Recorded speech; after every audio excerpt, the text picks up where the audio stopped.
Ahora sí, estamos en el libro de Beacon, capítulo 7.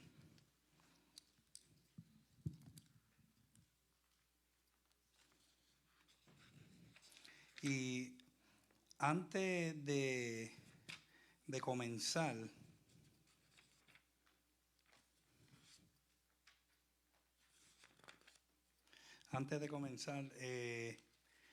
quiero felicitar a todos los que entregaron las reflexiones. Cada vez se ponen mejor y mejor y mejor.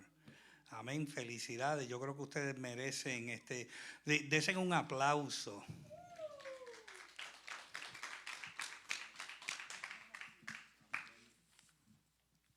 Porque el esfuerzo hay que premiarlo. Y sabemos que, mire, casi todos trabajamos y tenemos que sacar de nuestro tiempo para dedicárselo al Señor. Y cuando usted le dedica ese tiempo al Señor, el Señor, mire, el que trabaje para el Señor lo recompensa. Amén. Y no siempre es materialmente, pero Dios lo recompensa con salud, lo recompensa con sabiduría, lo recompensa con longevidad. Amén. Pues rapidito vamos a entrar en el repaso de la semana pasada. Letra E, los fariseos ciegos y discípulos que ven. Número 1, la demanda de señal. Mateo 16 del 1 al 4. Los fariseos y saduceos representaban dos extremos doctrinales en un objetivo común. Para atrapar a Jesús, se unieron su fuerza. Le pidieron al Señor que exhibiese una señal del cielo. O sea que lo estaban tratando de agarrar en algo, lo estaban tratando de acorralar, implicando que sus anteriores milagros se debían a una fuente contraria. ¿Cuántos saben cuál era esa fuente contraria? Decían que él hacía milagros en nombre de quién. ¿Quién tiene el micrófono? Micrófono.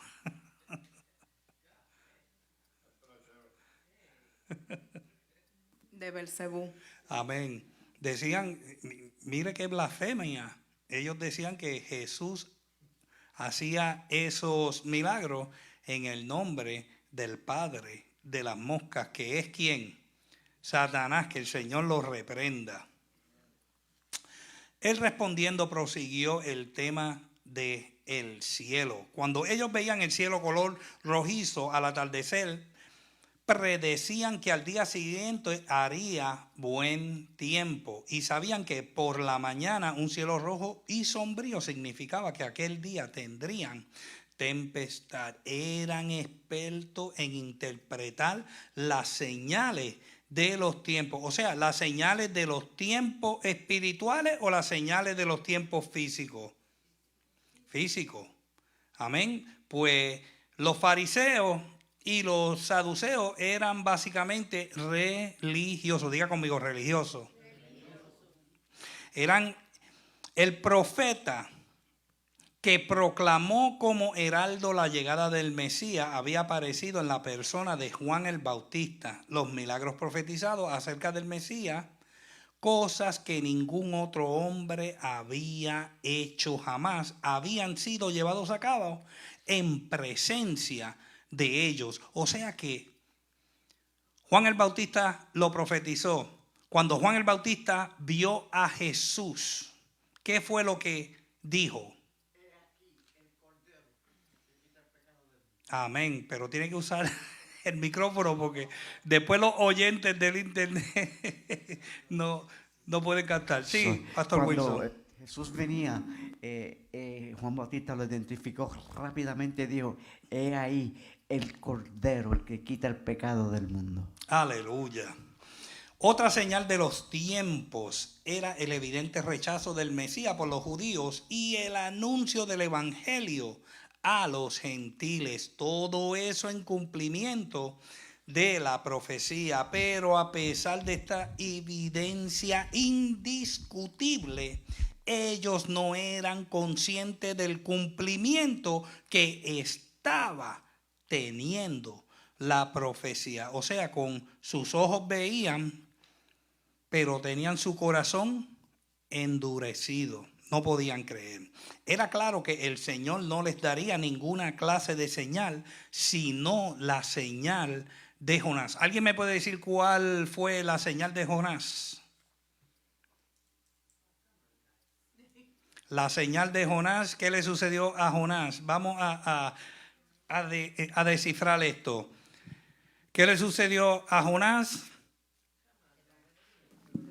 Fue tirado al mar y entonces un pez se lo tragó, ¿verdad que sí? Se lo tragó un pez gigantesco. Sí, ¿y qué sucedió? ¿Cuántos días y cuántas noches estuvo Jonás, papito, en el vientre de ese 3. pez? Estuvo 3 días. ¿Usted cree que Jonás sobrevivió esos 3 días? ¿Usted cree que Jonás estaba vivo en esos 3 días? ¿Quién dice que sí? ¿Ok? ¿Quién dice que sí? Ok, tenemos 3. ¿Y quién dice que no? Mire, es imposible que Jonás esté vivo. Trate usted de respirar, de aguantar su respiración más de 2 minutos. ¿Verdad que no puede? Imagínense en el vientre de esa ballena, y aún más cuando la ballena o el pez grande le gusta sumergirse a las profundidades, la presión del océano le rompe todos los huesos. Pues el cuerpo humano no está diseñado para eso. La señal de Jonás fue que Jonás murió y milagrosamente, cuando llegó, fue escupido por el gran pez y fue a llevar la palabra del Señor. Sí, pastora Yarolin. Yo creo que su cuerpo sí murió, porque como dice el pastor Helio, la profundidad era demasiado, los oídos no podían resistir, pero espiritualmente él estaba vivo, porque la palabra nos dice que él le oró al Padre mientras estuvo en el vientre. Amén. Espiritualmente estaba vivo. Y ahí entra en cuestión la Trinidad del hombre. Nosotros fuimos creados a su imagen y semejanza, alma, cuerpo y espíritu. Amén. Pues la señal de Jonás es que el Hijo del Hombre descendería a la profundidad de la tierra, así como Jonás descendió a la profundidad de la tierra usando el mar. Amén. Y después del 3er día iba a resucitar y venía con gran poder y con gran gloria. Punto número 2. Estamos en el repaso. La levadura de los fariseos y saduceos. Mateo 16, del 5 al 12. Cuando sus discípulos se reunieron con el Señor al otro lado del lago, el oriental, se habían olvidado de traer pan. Jesús los recibió con una advertencia para que se guardasen de la levadura de los fariseos y de los saduceos. Entonces, los discípulos, que todavía estaban un poco carnal, a pesar de haber experimentado el milagro del Señor, ellos pensaban que Jesús dijo: no vayáis a estos líderes judíos para comprarles alimentos. Su inquietud por la comida les hizo pensar en una explicación literal y natural allí donde se estaba dando una lección espiritual. ellos estaban todavía preocupados acerca que les pudiese faltar los alimentos. De modo que les recordó las dos alimentaciones milagrosas. Si ponemos a su disposición nuestros limitados recursos, Él puede multiplicarnos en proporción inversa a su cantidad. Se emplea aquí una palabra diferente para cesta que en la alimentación de los 5,000. ¿Se acuerdan de eso? Y las 7 canastas en este incidente se consideran como de mayor tamaño que las 12 cestas de la ocasión previa, pero se mantiene la lección encubierta. ¿Cuál era la diferencia de las 12 canastas, de las 12 cestas a las 7 canastas? ¿Alguien me puede decir cuál era la diferencia?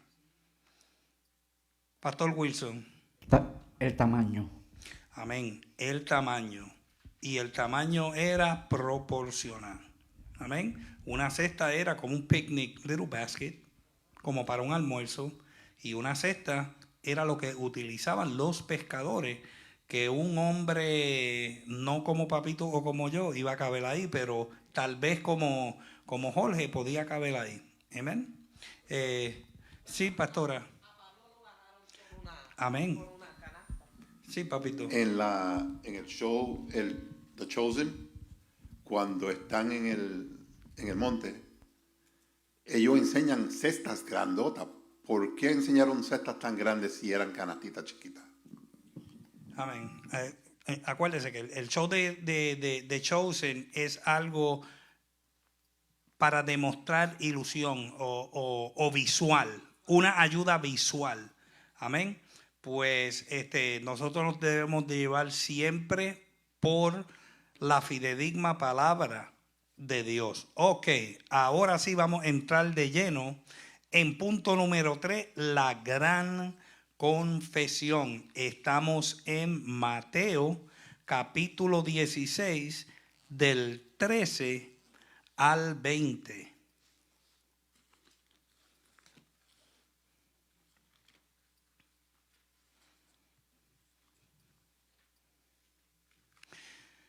Si la hermana Wendy puede leer Mateo 16.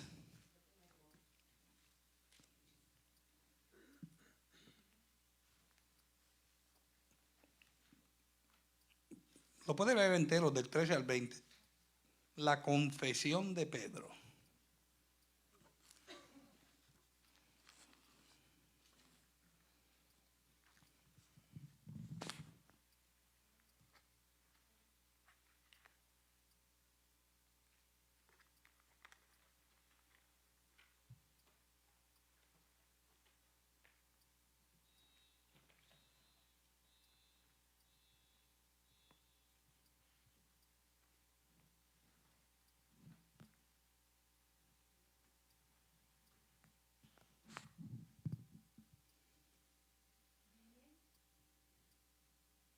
Viniendo Jesús a la región de Cesarea de Filipo, preguntó a sus discípulos diciendo: ¿Quién dicen los hombres que es el Hijo del Hombre? Ellos dijeron: unos Juan el Bautista, otros Elías y otros Jeremías o algunos de los profetas. Él les dijo: ¿y vosotros quién dices que soy yo? Respondiendo Simón Pedro dijo: tú eres el Cristo, el Hijo del Dios viviente. Entonces le respondió Jesús: bienaventurado eres, Simón, hijo de Jonás, porque no te lo reveló carne ni sangre, sino mi Padre que está en los cielos. Y yo también te digo: tú eres Pedro, y sobre esta roca edificaré mi iglesia, y las puertas del Hades no prevalecerán contra ella.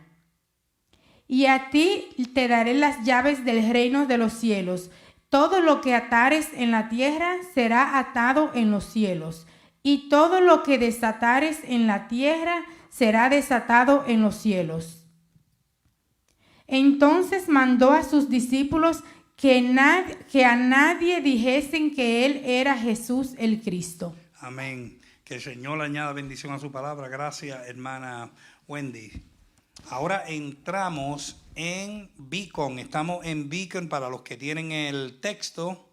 En la página 158. Estamos en el punto 3, la gran confesión. Mateo 16, del 13 al 20. Evelyn, ¿tú tienes la lectura? Pues léeme el primer párrafo.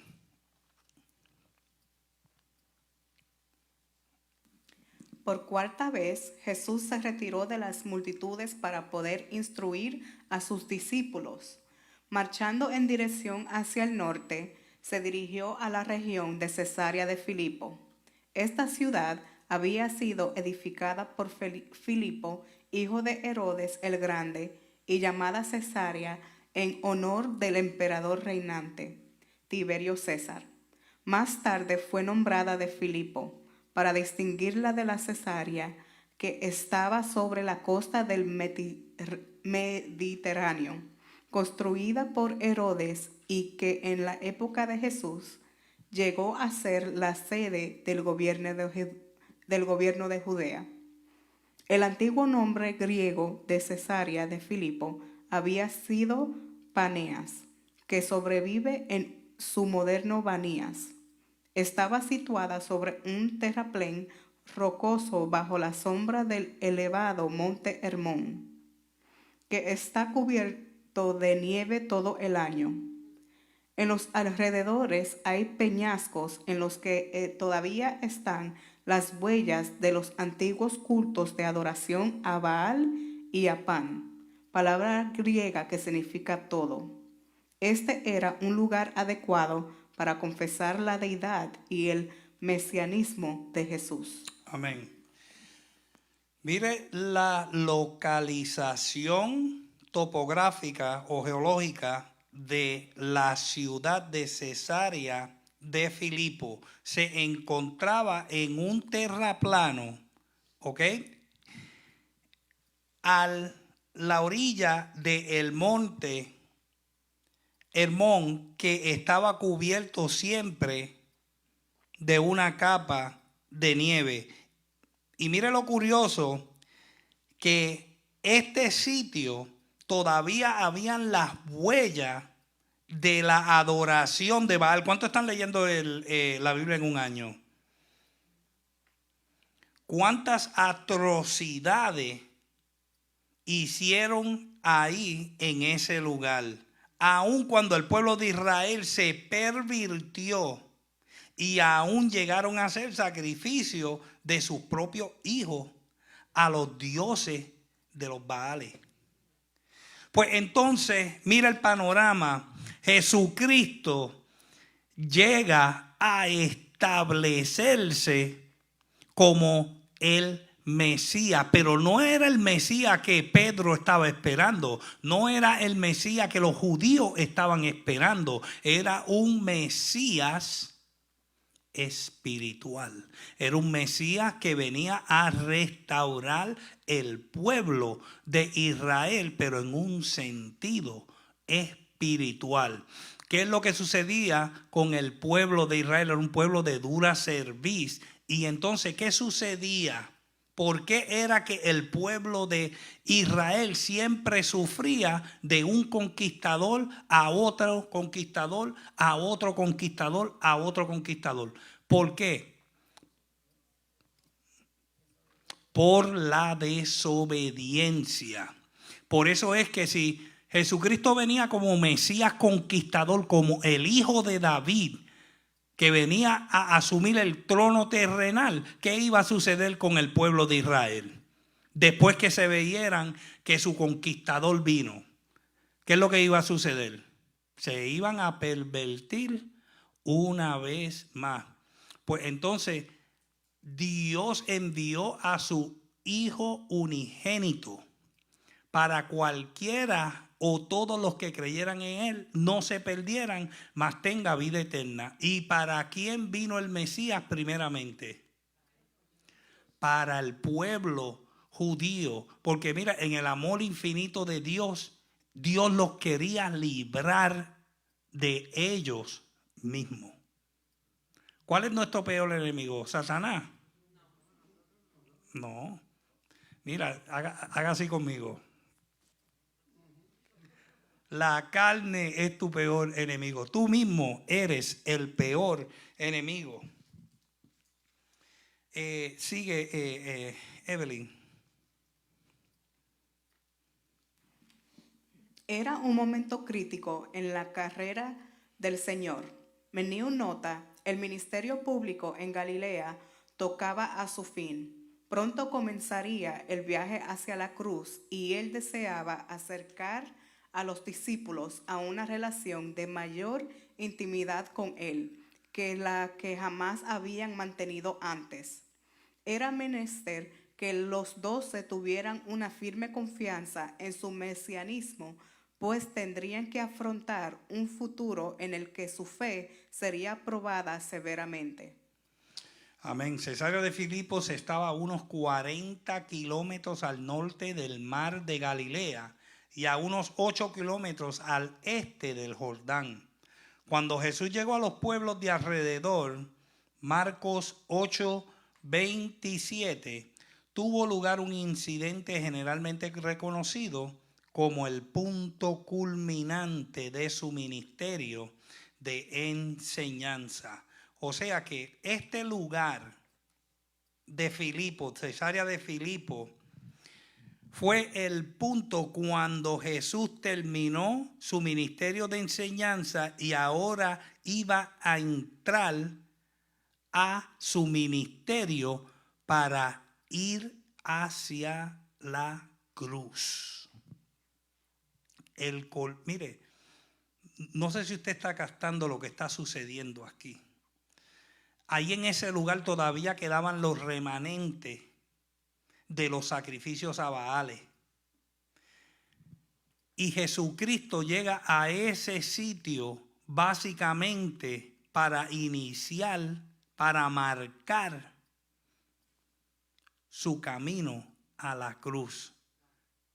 O sea que el sacrificio del Cordero perfecto, sin mancha, inmaculado por Dios. Él hizo eso pensando, wow, mire qué honor y qué privilegio, pensando en ti, pensando en mí. Más de 2000 y pico años que sucedió eso. El Señor ya te tenía en mente. Dile al hermano que está a tu lado, ya te tenía en mente. Hermana Sari, continúa con cuando llegaron.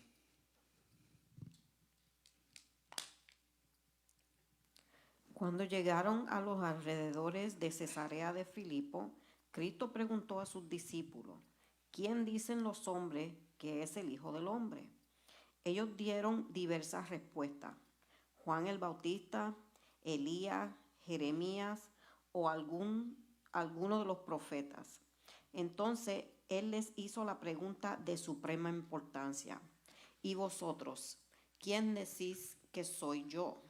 Simón Pedro respondió por el grupo, tú eres el Cristo, el Hijo del Dios viviente. Simón. Spokesperson. El Simón era apuesto, era impulsivo, era valiente y hay veces que tenemos que ser así como Simón Pedro para alcanzar la bendición que Dios tiene para nosotros. Los otros, ellos estaban tratando de conocer y de afirmar su fe a pesar de lo que habían visto, ¿verdad que sí? Ellos habían visto milagros. Y con todo y eso, ellos no podían contestar esa pregunta, pero tuvo que venir el más travieso de todos para el Señor revelarle, darle la revelación. Qué bonito. Sigue, Sari. Los versos 13 al 16 sugieren el siguiente bosquejo. La pregunta común, ¿quién dicen los hombres que yo soy? La pregunta crucial, ¿y vosotros? ¿quién dices que soy yo? La confesión confiada, tú eres el Cristo. Amén. Vamos para Marcos capítulo 8 del 27 al 30.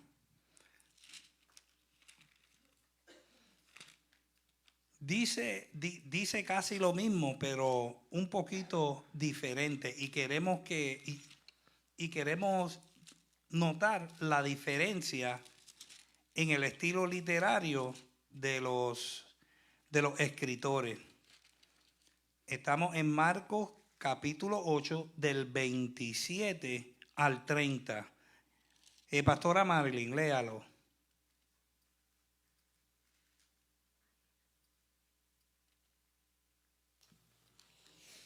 Salieron Jesús y sus discípulos por las aldeas de Cesarea de Filipo, y en el camino preguntó a sus discípulos, diciéndoles, ¿quién dicen los hombres que soy yo?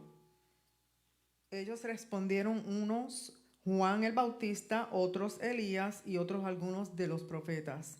Entonces él les dijo, ¿y vosotros quién decís que soy?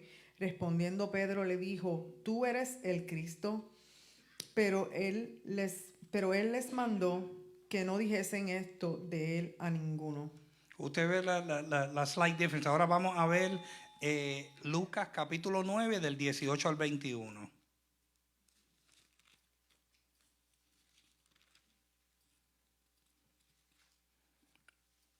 Lucas capítulo 9 del 18 al 21. ¿Lo tiene, Félix? Léelo.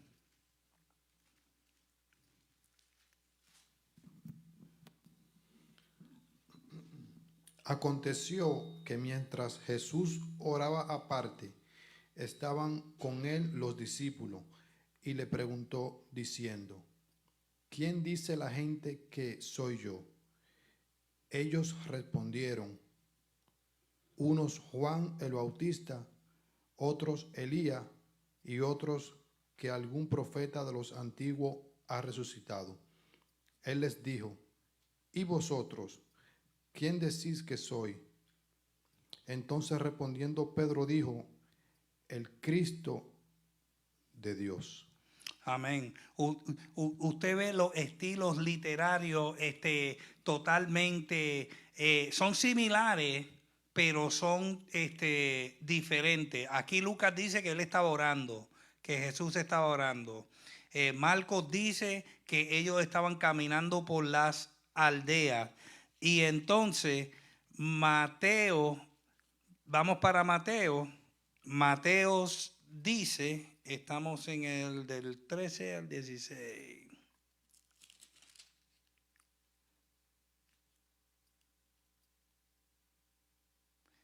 Y viniendo Jesús a la región de Cesarea de Filipo.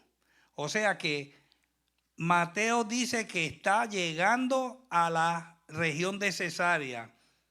Marcos dice que estaba caminando por las aldeas, y entonces Lucas dice que estaba orando. So, usted ve la diferencia, y esto aquí, un momentito, y esto aquí es como si hay un accidente ahí al frente. Yo lo veo tal vez de aquí del asiento, veo una cosa. Si Cristian está afuera con los carros, ve otra cosa. Y si Félix viene caminando de allá, pues tal vez ve otra cosa. Sí, pastora. No, y que puede ser los tres, porque dice viniendo, podían estar llegando a Filipo de Cesarea. El otro dice que iban caminando por los alrededores, que eso suena igual. Y dice que él estaba orando aparte con los discípulos, y puede ser que era solamente él y los discípulos. Eso es la forma que ellos decidieron usar palabras para identificar la situación que estaba sucediendo. Amén, amén. So, sigue, Sari.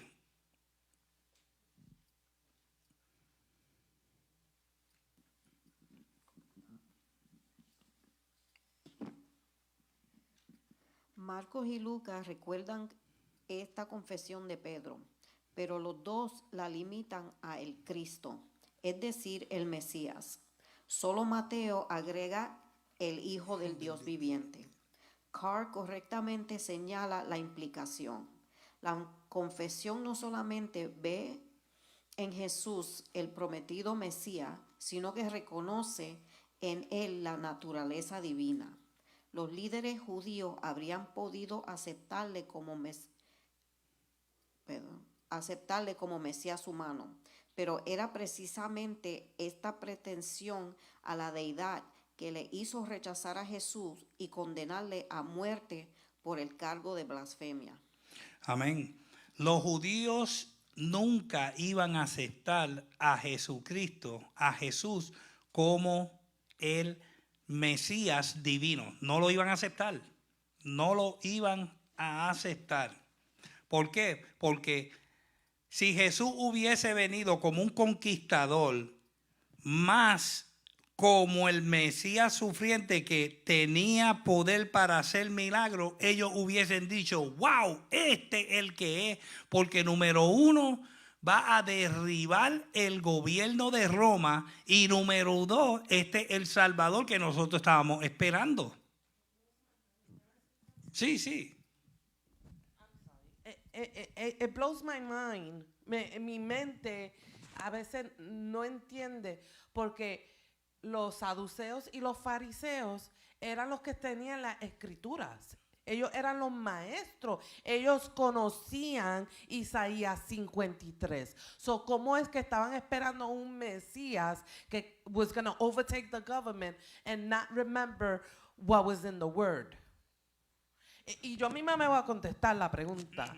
Por eso es importante mantenerte en la palabra, para que te recuerdes lo que la palabra dice, porque si solamente lo aprendes, pasa años y se te olvidó lo que aprendiste. Amén.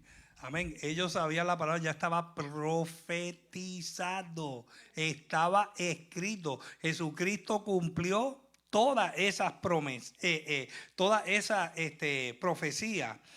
Comenzó preguntando a sus discípulos qué decían los hombres acerca de su identidad. Las contestaciones cubrieron desde Juan el Bautista, Elías, de Jeremías, a alguno de los otros profetas. Para el común de la gente, él era uno más de entre tanto.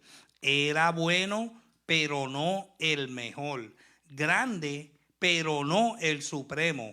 Un profeta, pero no el profeta. Esta perspectiva nunca podría prosperar. Lo condenaba con una alabanza a media. Si él fuese solo otro hombre, era un falsario, porque afirmaba ser igual que a Dios el Padre. Luego él preguntó a los discípulos quién creía ellos que él era. Esto ocasionó la histórica confesión de Simón Pedro, que dijo: tú eres el Cristo, el Hijo del Dios viviente. En otras palabras, él era el Mesías de Israel y el Hijo de Dios.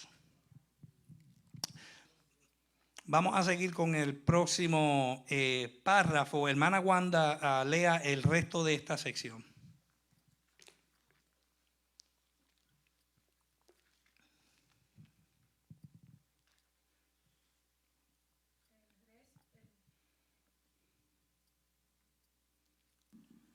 El resto de esta sección se encuentra solo en Mateo.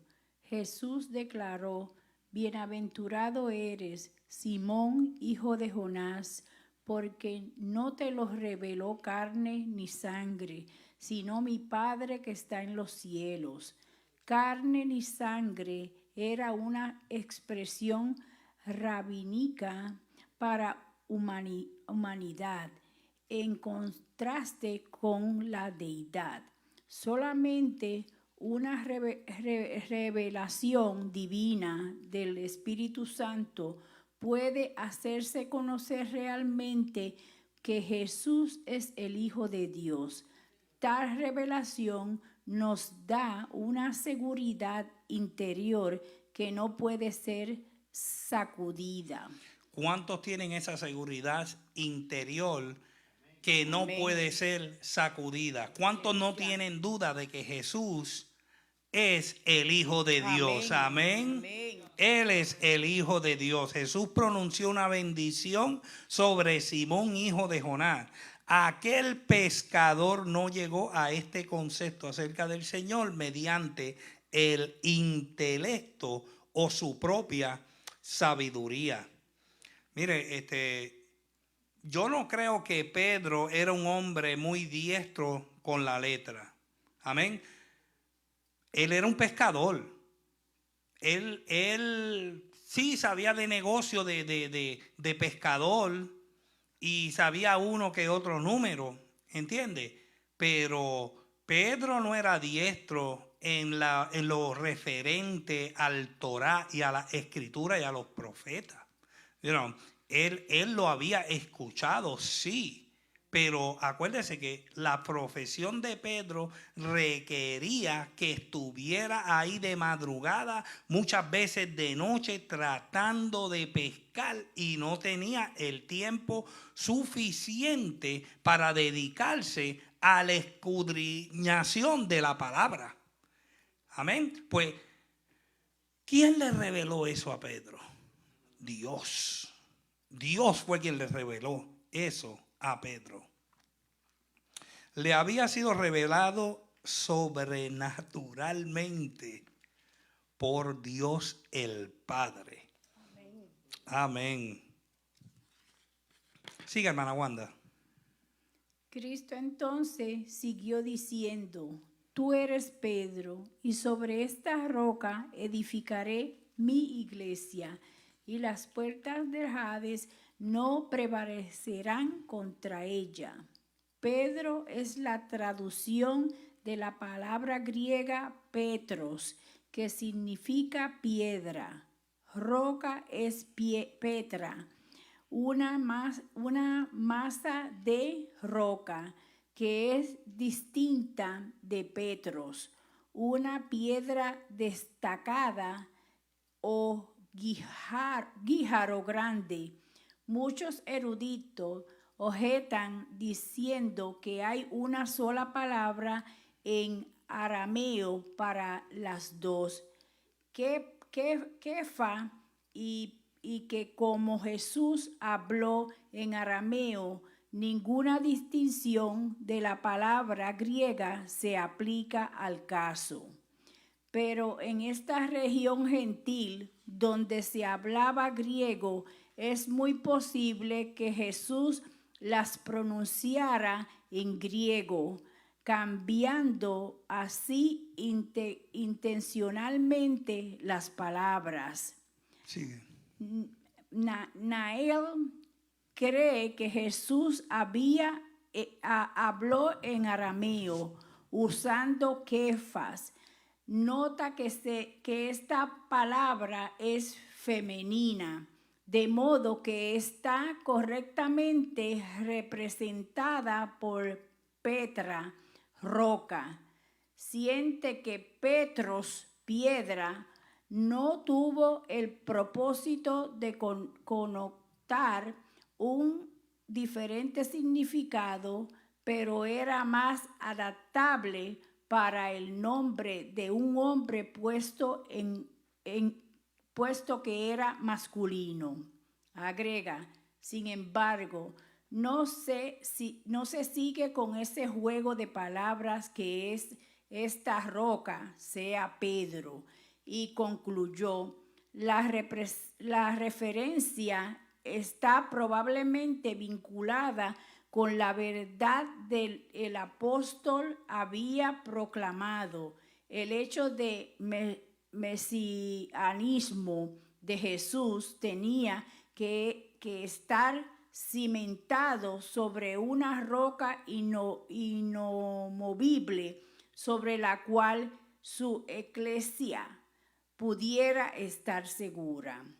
Creemos que esta interpretación es preferible a la del Cumans, que hace de Pedro la roca sobre la cual será fundada la iglesia. Cuman Por supuesto, se refiere a Pedro como apóstol y no como obispo. Amén. ¿Qué sucedió? Si vamos a trasladarnos al libro de Hechos, capítulo 2, cuando estaban en el aposento alto, ¿qué sucedió?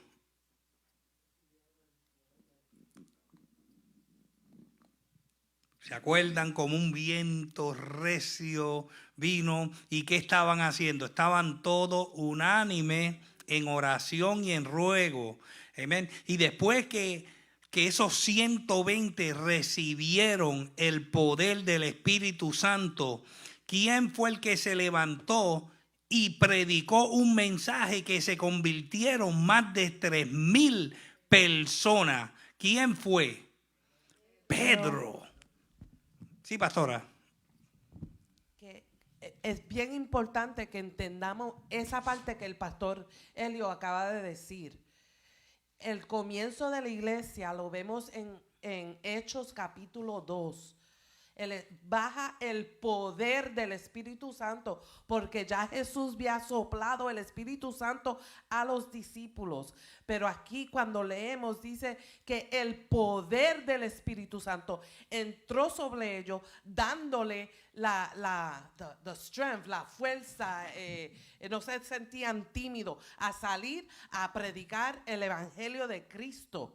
Y se convierte en más de 3,000. Y es importante que entendamos esto porque la Iglesia Católica usa este versículo 18 para decir que Pedro es un obispo y que él comenzó la iglesia. Que eso es erróneo que nosotros lo repitamos. Amén. Mire, un Pedro que antes de ser lleno del Espíritu Santo negó a Jesucristo, un Pedro impulsivo que le cortó la oreja al siervo del sacerdote, un Pedro que negó a Cristo 3 veces. 3 veces lo negó antes que el gallo cantara. ¿Cuántas veces? 2, acuérdense, no son 3 veces, son 2 veces. Amén. Pero ya después que Pedro recibió el poder del Espíritu Santo y la manifestación del Espíritu Santo, pudo ser testigo. ¿Qué le quiero decir con esto? Si usted no está lleno del Espíritu Santo, procure llenarse del Espíritu Santo. Porque entonces cuando usted se llena del Espíritu Santo, usted puede testificar con convicción y con autoridad. Amén. Vamos a ver. Suéltala. Dándole vuelta y buscando el por qué fue Pedro. Él vino a hacer cuando tú vas a construir, ¿qué es lo que tú pones? El fundamento. Sí, no. La zapata. La zapata es el fundamento. Sí, pero la palabra que yo quería usar no es fundamento, la zapata. Mirándole desde el punto de mi vista, la zapata. ¿Sabes? Algo seguro, algo fuerte, inconmovible. ¿Me estás entendiendo? Amén. No podía ser otra persona. Tenía que ser Pedro. Porque su nombre lo discutimos ahorita, que era roca. Jesucristo es la piedra angular. Todo está fundado bajo Jesucristo. Esto es muy importante que no confundamos esto. Todo el fundamento, la zapata es el fundamento. El fundamento es Cristo. Ahora, yo entiendo lo que tú estás tratando de decir. Lo bonito de Pedro es que el Señor le escogió a Pedro porque en Pedro hay una diversidad de fallas. Amén. De lo imperfecto del mundo, Dios escogió para avergonzar a los sabios. Pues entonces, ¿qué ejemplo más grande que Pedro, que viene a convertirse en la piedra? ¿Ok? En la piedra. Acuérdense, la piedra angular es Jesucristo. el fundamento es Jesucristo. No podemos confundir esto. Pero lo bonito de Pedro es que Pedro fue un hombre imperfecto con muchas fallas, pero al ser lleno del Espíritu Santo, su personalidad, su disposición, su poder fue invertido 360, 100%, y pudo tener esa tenacidad para tomar el denuedo del Espíritu y poder predicar un mensaje contundente a 3,000 y pico de desconocidos, y fue usado poderosamente con Jesús. ¿Qué ejemplo más grande que Pedro? Un hombre con múltiples deficiencias para proyectar la excelencia de lo que es el Evangelio de Cristo. Amén.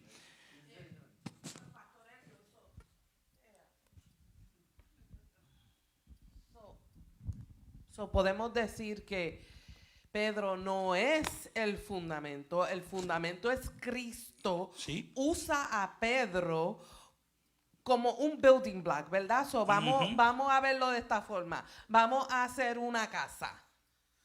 El fundamento ya está puesto, que es Cristo. La primera roca que se usó, la piedra angular. No esa.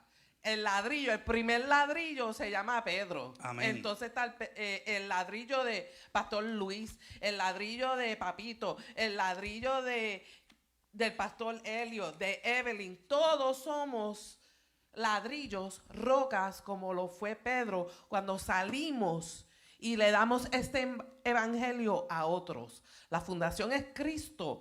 Y usó a Pedro como roca para comenzar este edificio que hoy llamamos iglesia. Utilizó al más bravo, vamos a ponerlo aquí, al más bravo, al más impulsivo, porque Dios toma, apréndase esto, todo lo que soy lo llevo al ministerio. Todo lo que soy lo llevo al ministerio. Si tú eres una persona apuesto, atrevido, impulsivo, guess what? Dios va a utilizar eso para su gloria. Todo lo que tú has pasado, todo lo que tú has vivido, el Señor lo va a utilizar no para tu gloria, para la gloria de Él. Amén, amén. Vamos a también usar a nuestro pastor. Amén. Que era un loose cannon. Yes. Y míralo ahora. Amén. Que Dios lo está usando. Amén.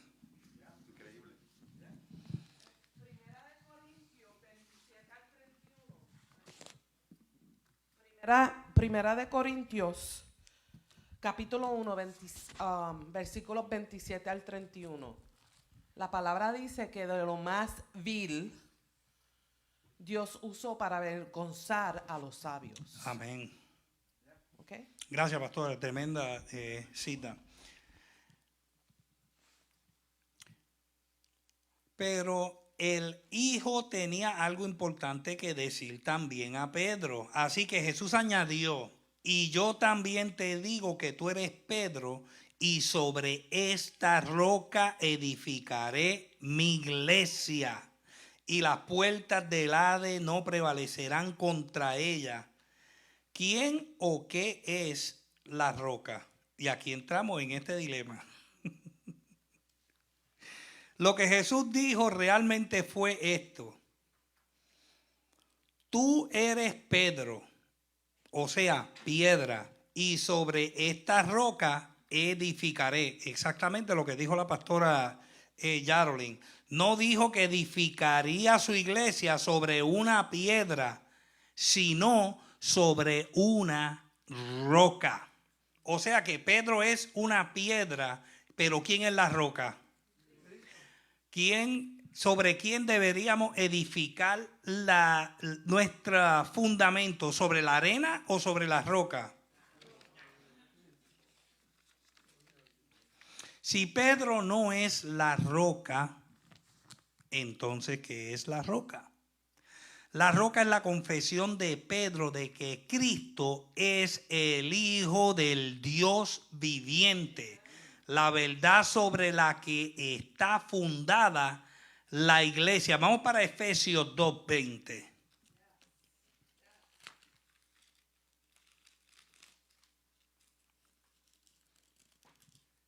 El que lo consiga antes que yo lo puede leer.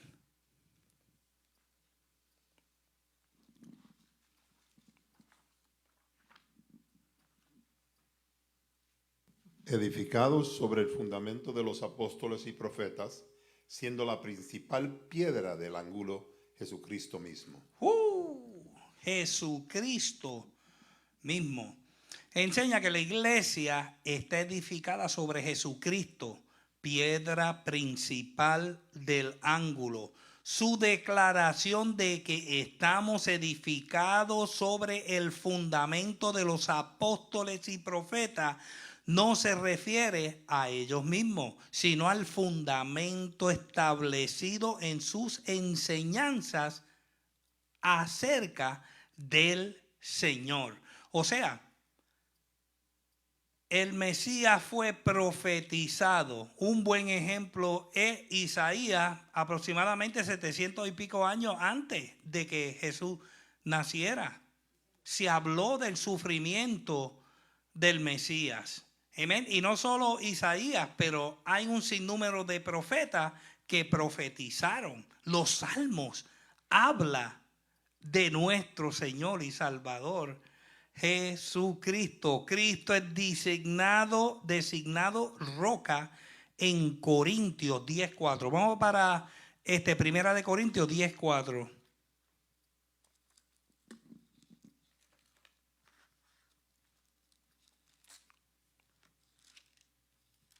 Primera de Corintios 10:4. ¿Quién lo tiene? Ok, léelo, Jorge. Y todos bebieron la misma bebida espiritual, porque bebían de la roca espiritual que les seguía, y la roca era Cristo. La roca era Cristo. Gloria a Dios. 2 veces se refiere Pedro a Cristo como piedra. Y eso está en Hechos 4, del 11 al 12, y Primera de Pedro 2. Vamos a leerlo. Vamos para el libro de Hechos, capítulo 4. Libro de Hechos, capítulo 4, versículos 11 y 12.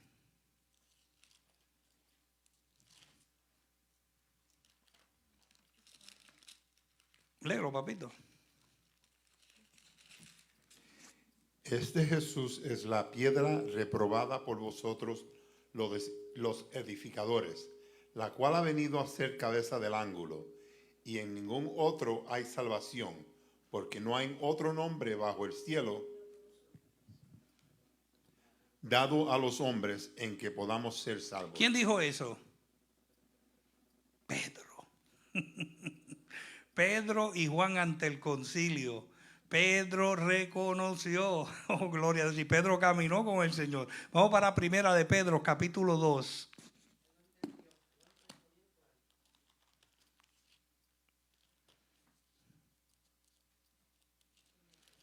Primera de Pedro, capítulo 2, del 4 al 8.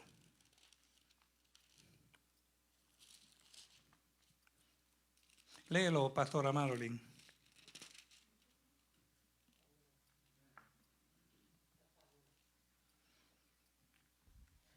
Y mire el título que dice, La piedra viva. Acercándoos a él, piedra viva, desechada ciertamente por los hombres, mas para Dios escogida y preciosa. Vosotros también, como piedras vivas, sed edificados como casa espiritual y sacerdocio santo, para ofrecer sacrificios espirituales aceptables a Dios por medio de Jesucristo. Por lo cual también contiene la escritura. ¿Sigo? Sí, hasta el 8. Aquí pongo en Sión la principal piedra del ángulo, escogida, preciosa, y el que creyere en él no será avergonzado. Para vosotros, pues, los que creéis, él es precioso, pero para los que no creen, la piedra que los edificadores cosecharon ha venido a ser, desecharon, ha venido a ser la cabeza del ángulo y piedra de tropiezo y roca que hace caer, porque tropiezan en la palabra, siendo desobedientes, a lo cual fueron también destinados. Amén. ¿Y de quién está hablando ahí claramente? ¿De quién? ¿De quién? ¿De quién? ¿Quién me puede decir? ¿De los qué? De los escribas y los fariseos. Mire, ¿quiénes son los desobedientes? Los escribas y los fariseos. Ellos siempre estaban tratando de atrapar a Jesús en algo. Qué bonito. Vamos a seguir con la lectura. Jesús declaró: edificaré mi iglesia. ¿Quién lo tiene? Wendy, ¿tú lo tienes? Léelo.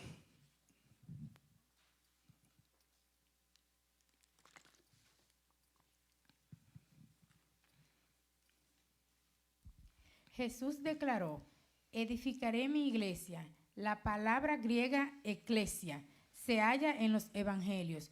Solo en este lugar, en el Mateo 18:17, es decir, 2 veces, pero está 24 veces en los Hechos y más de 60 en las epístolas de Pablo. Su significado básico es asamblea.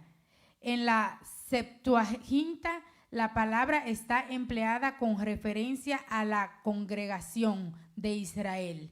Su significado común en los días de Jesús era el de la asamblea legal de ciudadanos libres para el voto en la ciudad griega. En el Nuevo Testamento está empleada 3 veces con ese significado secular. Hechos 19:32, 39:41.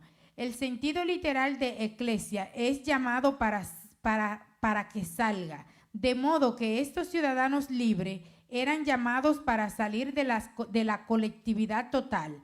De igual manera, la Iglesia de Jesucristo está formada por llamados a salir, que tienen el privilegio especial de actuar como la congregación de Dios. Amén, amén. O sea que Jesucristo edificó la iglesia para que la iglesia se quedara en las 4 paredes.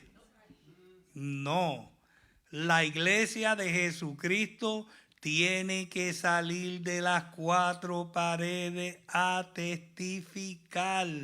Amén. ¿Cuántos pueden testificar de lo grande que ha sido el poder de Dios? Amén. Usted no tiene que estar parado en un púlpito. Si Dios le da ese don, pues gloria a Dios que Dios se lo dio.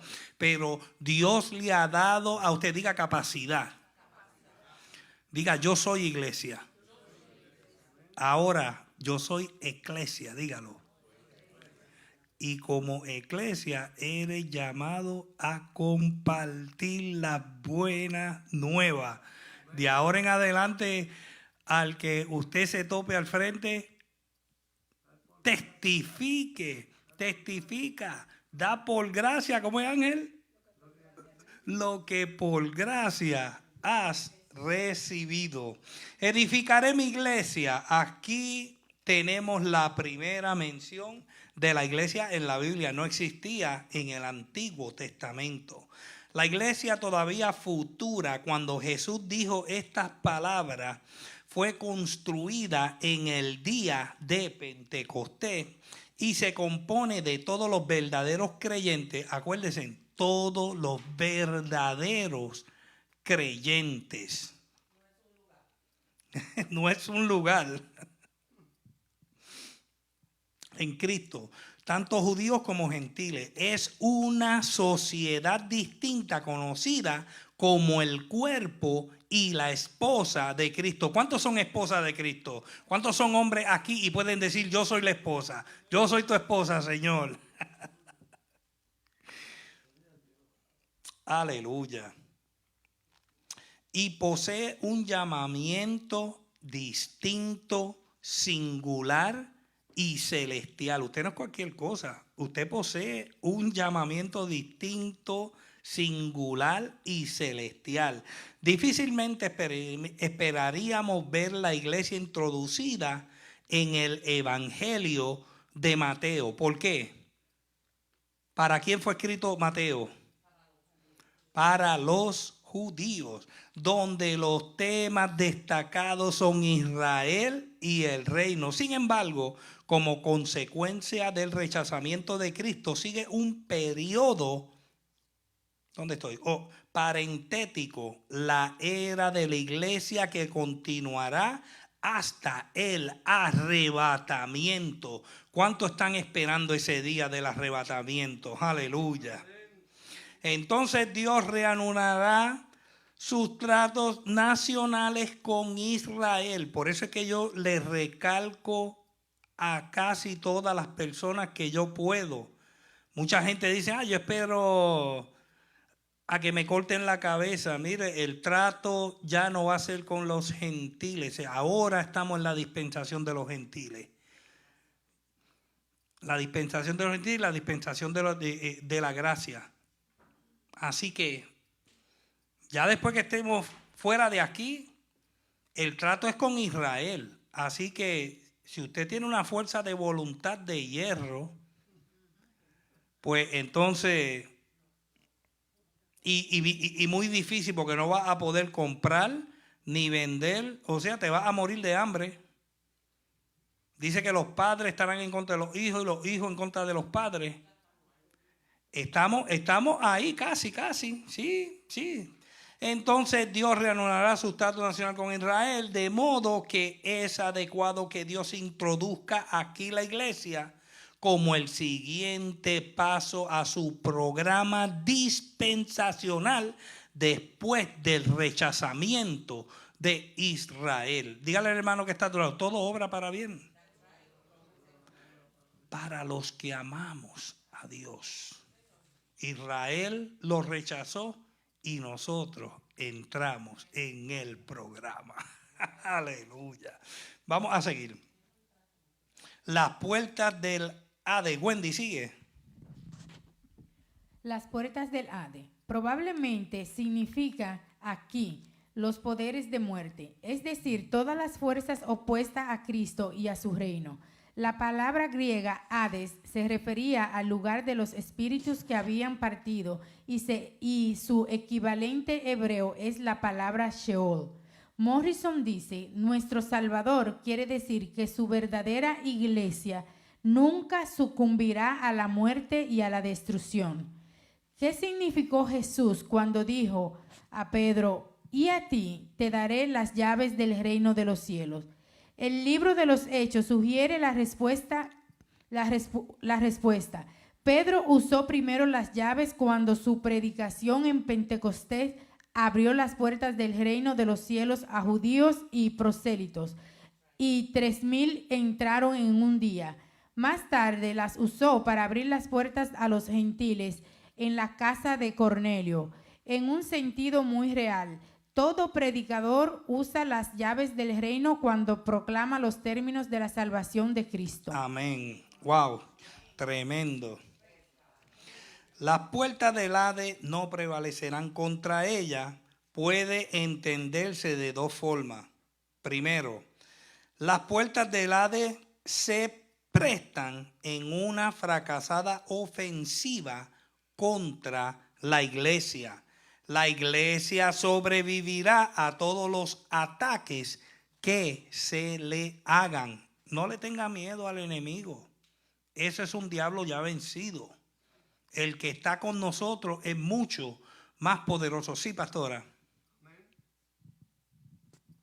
Quiero recordar que en la Biblia hay una parábola del hombre rico y Lázaro, que los dos mueren y van para este mismo lugar. Amén. La única diferencia era que Lázaro estaba en el lugar donde estaba Abraham y todos los que tuvieron fe esperando el Mesías, y el rico, dice la palabra que había un chasm, que había como un lugar donde te cae y no hay fin. Como un vacío. Que separaba los dos lugares. Pero que el lugar donde estaba el rico se sentía mucho calor, mucho fuego. Y él obviamente, él está viéndolos del otro lado y le dice a Abraham, dile a Lázaro que por lo menos moje su dedo para que... Y Abraham le dice, no, eso no puede. Y traigo esto porque ese lugar era Hades y ellos llegaron a experimentar eso. Pero cuando Jesús muere en la cruz, Yes. que está esos 3 días en la tumba, que la tumba ya estaba vacía porque él fue a este lugar y se los llevó a todos. Yes. Y ahora el pastor Elio nos está diciendo a nosotros que como iglesia nosotros nunca tenemos que experimentar ese lugar porque vamos directamente a la presencia de Dios por Come lo on. que Jesús hizo. Yes, aleluya. Excelente. O la iglesia misma puede ser presentada como tomando la ofensiva y saliendo victoriosa. En cada caso, los poderes de la muerte serán derrotados por el traslado de los creyentes vivos y la resurrección de los muertos en Cristo. A ti te daré las llaves del reino de los cielos. No significa que Pedro recibiese la autoridad de admitir, y aquí es donde vamos a explicar lo que la pastora Yarolín dice sobre la Iglesia Católica. Autoridad de admitir a las personas en el cielo. Esto tiene que ver con el reino de los cielos en la tierra. Esto es a todos los que profesan ser cristianos y adheridos al Rey. ¿Dónde estoy? Llave se refiere al acceso o entrada, las llaves que abren la puerta a la esfera de la profesión se sugieren en la gran comisión. Vamos para Mateo 28, 19.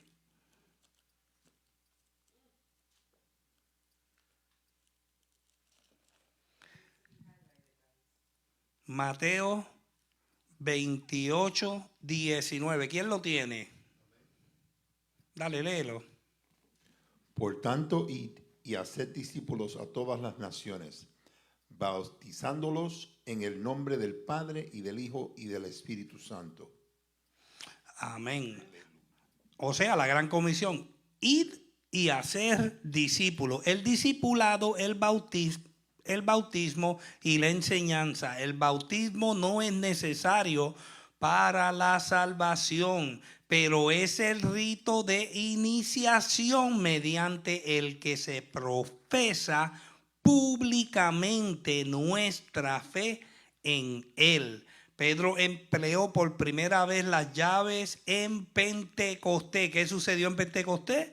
El Espíritu Santo los llenó y Pedro empleó las llaves del Evangelio, abriendo la entrada, abriendo las puertas a un sinnúmero de personas, como de 3,000 personas, que vinieron a ser ciudadanos automáticos del cielo. No le fueron dadas de manera exclusiva, sino como representante de todos los discípulos. Vamos para Mateo 18, 18.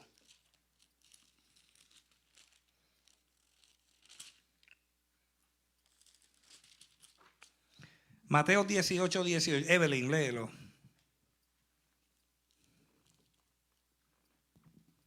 De cierto os digo que todo lo que atéis en la tierra será atado en el cielo, y todo lo que desatéis en la tierra será desatado en el cielo. Donde se les da la misma promesa a ellos. Mire, todas estas promesas son para nosotros, la iglesia. Usted tiene poder. Usted tiene poder. Cuando se le presente el enemigo, no le coja miedo. No le coja miedo. Usted diga conmigo, yo soy un personaje de autoridad. Y ¿cuánto has visto ese anuncio de Lion King? Que está el Little Lion ahí y el Little Lion está haciendo... No está así. Y entonces él ve que los animales huyen y es porque el papá de él está atrás. Aleluya.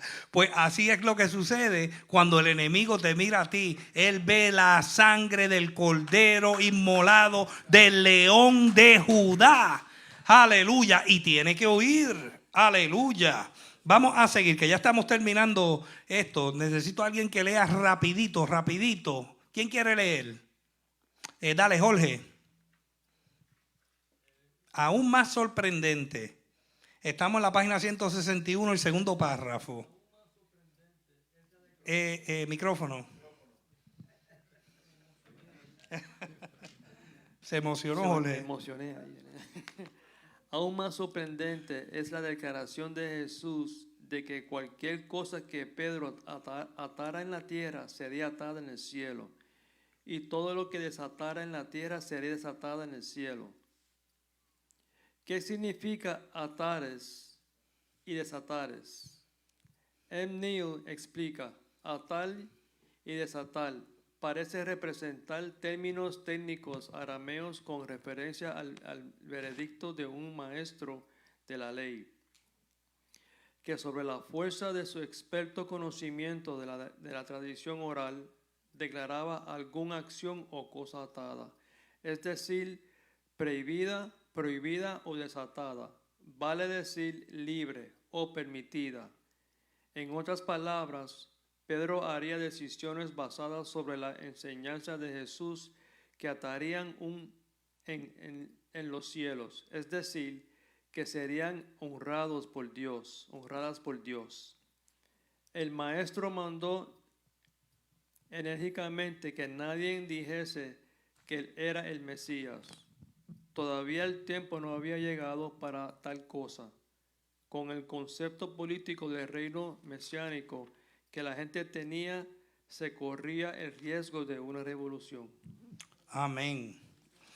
Todo lo que atares en la tierra estará atado en los cielos, y todo lo que desatares en la tierra estará desatado en los cielos. Estos términos están tomando del argot rabínico y significan respectivamente prohibir y permitir. Repita conmigo: prohibir y permitir.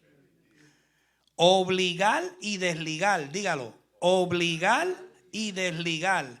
Como esto es extendido a los demás apóstoles y en general a la iglesia, Mateo 18:18, Juan 20:23, entra dentro de la disciplina eclesiástica y el derecho y el deber de admitir y excluir, ligar y desligar de acuerdo con las claras enseñanzas del Nuevo Testamento.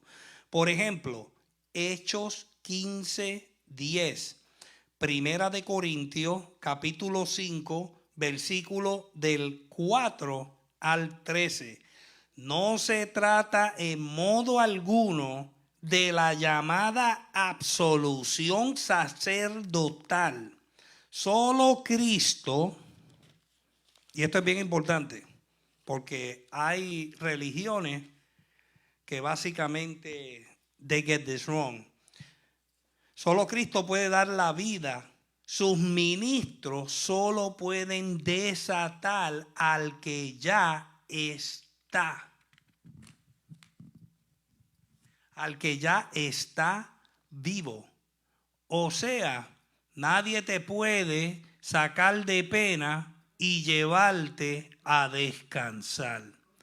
Pues esto es cuestión de que mientras haya aliento de vida en ti, dice la palabra, toda lengua que confiese el nombre de Jesús será ¿qué? Salvo. Será salvo. O sea que para tú ser salvo tienes que confesar el nombre de Jesús. No es que cuando tú te mueres, tus familiares van a rogar por ti y tú vas a ser desatado y llevado a descansar. Qué triste. Juan 11:44.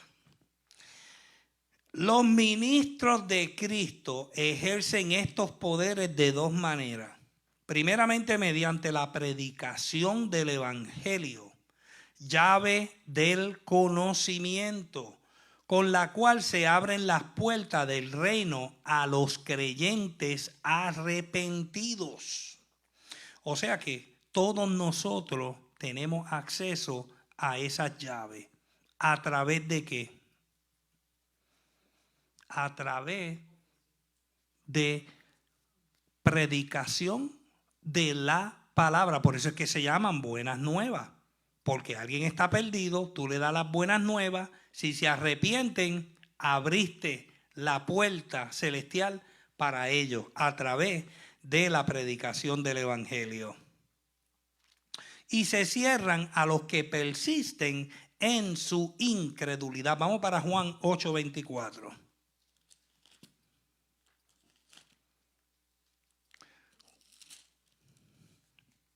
Juan 8:24. Si alguien lo tiene antes que yo, lo puede leer rapidito. Por eso os dije que moriréis en vuestros pecados, porque si no creéis que yo soy, en vuestros pecados moriréis. En vuestros pecados moriréis. Y el alma que pecare, esa morirá, muerte eterna. Amén. So, no se deje engañar. Lea la palabra de Dios y escudriñala. Segunda, mediante el ejercicio de la disciplina, llave de la disciplina, pues abren la puerta de la iglesia local por medio del bautismo a quienes dan prueba suficiente de una sincera conversión por sus frutos. Por sus frutos os conoceréis. Una vida nueva, y cierran legítimamente las puertas de la iglesia a los herejes y pecadores notorios, pues estos no están aptamente dispuestos para la comunión en el cuerpo de Cristo. O sea, si aquí vienen gente pecando, tratando de sembrar discordia, tratando de sembrar herejía, y el pastor bíblicamente lo expulsa de la iglesia, ¿qué es lo que sucede? Se le están cerrando las puertas, y es bíblicamente. La palabra dice: a estos evita.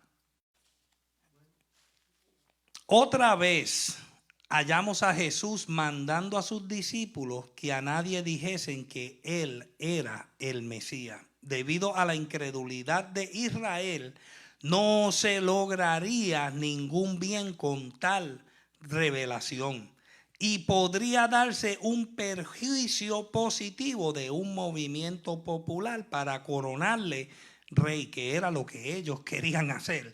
Una acción tan inoportuna sería implicablemente aplastada por los romanos. O sea que por la misericordia, como el Emanuel, Dios con nosotros, sabía todas las cosas, él le decía a la gente que no dijeran nada por amor a la humanidad. De hoy en día tenemos que hacer las cosas por amor a la humanidad y por amor a Dios. Amén. Pensar en tu prójimo, amarlo como a ti mismo. Que el Señor añada bendición a todo lo que hemos hablado aquí, y que el Señor te bendiga y te guarde. Amén. ¿Alguien tiene alguna pregunta o algún comentario para cerrar la clase? Si todos estamos claros, vamos a darle un aplauso al Padre, al Hijo y al Espíritu Santo. Amén. Pues oramos para ser despedidos.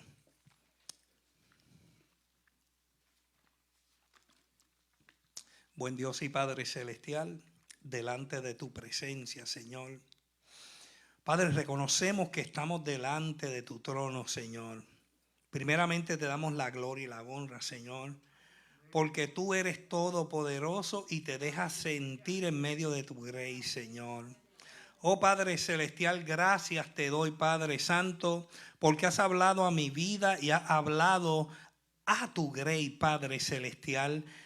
Y hemos estado aquí gozándonos con tu palabra, Señor, en un manjar, Padre Celestial, inquiriendo de tu hermosura, porque tu palabra es una hermosura.